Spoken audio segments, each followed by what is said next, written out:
Septic tank போடுறதுக்கு எனக்கு வேற எங்கேயுமே இடமே இல்லை.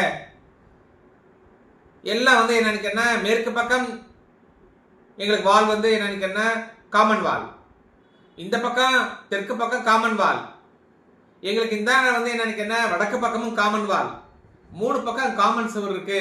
நாங்க அதுல பில்லர் போட்டு காட்டிட்டோம். ஆனா கிழக்குல மட்டும்தான் எங்களுக்கு ஸ்பேஸ் இருக்கு அப்படின்னு சொல்லிட்டு நிறைய பேர் சொல்கிறார்கள். இருக்கட்டும், இருந்தாலும் ஆனால் இந்த வடகிழக்கு மூலை என்று சொல்லக்கூடிய ஈசானிய மூலையில் செப்டிக் டேங்க் ஒரு அமைப்பை அமைக்கப்பட்டிருந்தால் கண்டிப்பாக அந்த வீட்டில் உள்ள மூத்த தலைவர் என்னது மருத்துவ செலவுகள் கொடுத்த வண்ணம் இருக்கும்.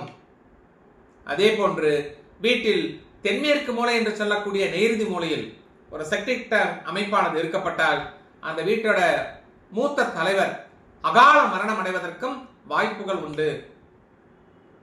உங்களுக்கு தெரிஞ்ச வீட்டில் இது மாதிரி இருந்து என்ன நடந்திருக்குங்கிறது நீங்க கமெண்ட் பாக்ஸ்ல கொடுங்க. கண்டிப்பா நான் சொன்ன கருத்துக்கு கரெக்டா இருக்கும், சொன்ன கருத்து கரெக்டா வரும்.